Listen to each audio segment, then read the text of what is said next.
Hey everyone, my name is Dr. Galatia Strong. After getting 100% on my NPTE, I co-founded SPT with Me, which is designed to help DPT students who are just about to take their NPTE actually understand content versus just trying to memorize everything. If you find this content helpful, please check out sptwithme.com for our 3 and 6 hour course to help you pass. Now on to what you're actually here for. Let's talk about the brain. This lecture is going to be an overview of the brain, hopefully simplifying everything and making it easier for when you go more in depth into the brain. Now, what makes the brain complex is the fact that everything that's listed on this slide is based off each other. It just goes more and more and more in depth. So we're going to start off big scale, then go smaller and smaller. Now, just a heads up, I am not going to list the functions of each thing, and that's because I'll just be restating the same things over and over again, and you're going to see what I'm talking about as we go on. First off, let's divide the brain into 2 parts. Here we have the cerebrum and then the smaller cerebellum. The cerebrum is in the front, cerebellum is in the back. I mean, that's as simple as it gets.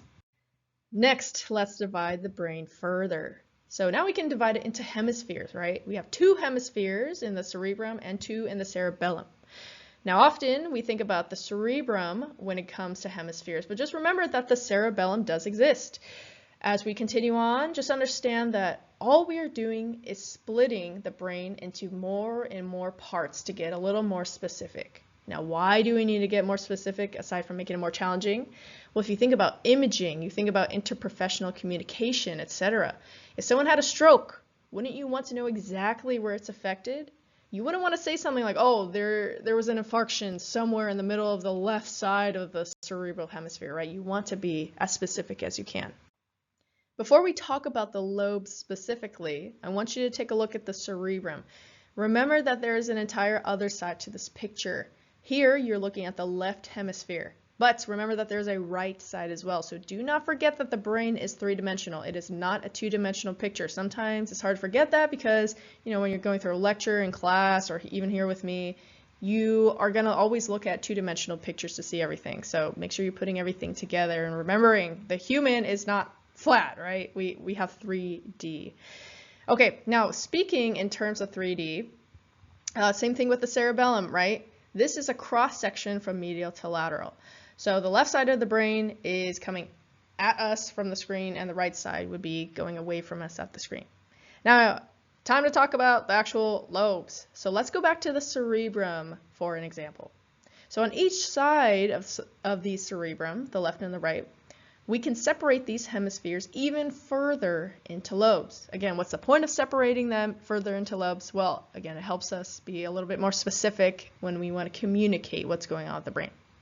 Now, the brain can be separated into these lobes because there are specific areas of the brain that perform similar functions. So for example, in the occipital lobe, which is colored purple in this picture, everywhere in this purple region, the function has something to do with vision. So visual processing, spatial reasoning, seeing colors, recognizing faces, among others. Same idea goes with the other lobes, right? So no other lobe has something to do specifically with vision. Now, in fact, there are a ton of tasks within each lobe. But where exactly do each of these many tasks within the occipital lobe occur? Is there a localized spot for these many different tasks? This is what we're going to be talking about next. I think this is where neuro gets kind of scary, right? We're breaking the brain down further and further till we reach the Brodmann areas. Now, first off, the name Brodmann. Well, Brodmann's the name of a neurologist who founded this idea. Secondly, what is a Brodmann area? Well, Brodmann, the neurologist, was a super smart guy who was able to find that regions of the brain essentially had clumps of neurons, and these clumps of neurons performed a specific function. So going off the previous slide where I asked you, well, how do you know exactly where specific tasks occur? This is your answer. So I'm going to use the same example as the last slide. We're going to use the occipital lobe again. Within the occipital lobe, there is a specific place that detects light intensity, detects patterns and features. This is Brodmann area 19. Then there's also a specific area that discerns the shape, the size, and location of objects within the visual field. And this is Brodmann area 17. Now I can continue to go on, but what I'm trying to say is that even though the entire occipital lobe addresses vision, right, whole scale, There are certain areas within the occipital lobe that do very specific tasks to make that happen. Now, of course, these areas do not work independently. They do communicate with each other, both within the lobes and between the different lobes, okay? But how do they communicate with each other? Next slide. Gray and white matter. Okay, so we're going to look at the brain a little bit differently now. So we're no longer dividing up the brain into sections based on their specific functions. Now we're talking about a different side of brain anatomy, okay? So first off, what is the brain made of? A bunch of nerves, and this is how we receive and provide information and communicate with the body, okay? So the brain is just made up of a bunch of nerves. Whenever you get a cross-section of a brain, you'll see two color shades, which are gray and white, even though gray doesn't truly look gray. These different colors are actually from the colors that you see from our nerves. So before we even go into detail, let's look at the anatomy of a nerve.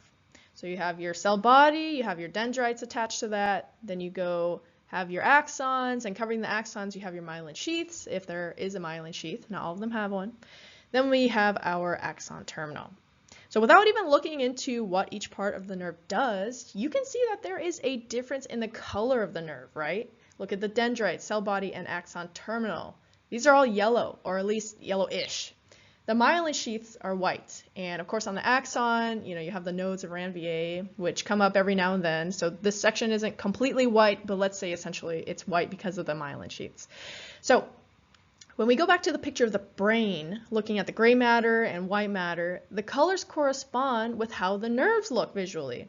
The gray matter is where the dendrites, the axon terminals, and the cell body are located. They are darker in color. Then the white matter is where the axons and their myelin sheaths are located. So if you think about how this is all oriented, it should make sense. Wherever your cell body and dendrites are, there's probably an axon terminal from another nerve that's giving information to it. So an axon terminal attached to a dendrite and a cell body all being yellow makes sense to be in gray matter. And to be able to convey information to another side of the brain or another part of the brain, we have to have our axon with a myelin sheath over it to go to that region. That's why that tract or that area until it reaches the axon terminal is white, but then it becomes gray again once it turns into an axon terminal. Now to talk about the color, right? I mentioned that gray doesn't really look gray, but cell bodies and dendrites and axon terminals, in reality, they do have a light gray color, but they also have hues of pink and yellow, and that's because they come from the capillaries that are there. So I want to talk a little bit about white matter. So often we learn white matter tracks in 2 dimensions because we show tracks on a cross-section of the brain. But just remember, the brain is not 2-dimensional, right? It's 3-dimensional. So just remember when you're studying this content that communication within the brain or from the brain to and from the body, communication is not just done from strands of nerves branching out into one direction, okay? It's a ton of nerves branching out into all different directions of all orientations, going through the sagittal plane, the frontal plane, transverse plane, and a mix of all of them, okay? So you can kind of see the difference between this left image compared to the right side of image, okay? You see that there's a 3D version of every cross-section that you're seeing. As you know, SPT with me is an NPTE prep course platform. So if you're interested in watching lectures and courses that pertain to material specifically for the NPTE, check out our courses at sptwithme.com. Now, if you're looking to get some more practice question experience outside the PET, take a look at typicalpt.com. I've reviewed their question bank myself. There's a ton of questions. They have some really cool analytics that they give you at the end of your practice exam that does the work for you in identifying what topics you maybe need a little bit more help on. Now, realistically, when you're studying for the NPTE and preparing for it, what do you actually need? I would say 2 things. Number 1, you need to take practice exams. Now, of course, you're probably going to take 1 to 2 PET exams, which is great, but realistically, you're going to need more, and that's where typical PT comes in. You take some tests, you identify what sections you're not excelling in. Now, you need to master those sections that you're not excelling in, and that's where number 2 comes in. That's where SPT with me comes in. I'm here to help you review material and enhance your critical thinking skills. Again, realistically, aside from taking practice tests and reviewing material for the purpose of passing those practice tests, think about it. What else do you actually need? So both sptwithme.com, typicalpt.com, check us out. Here are the references that I use. Feel free to check them out. I hope you enjoyed this video and stay tuned for more.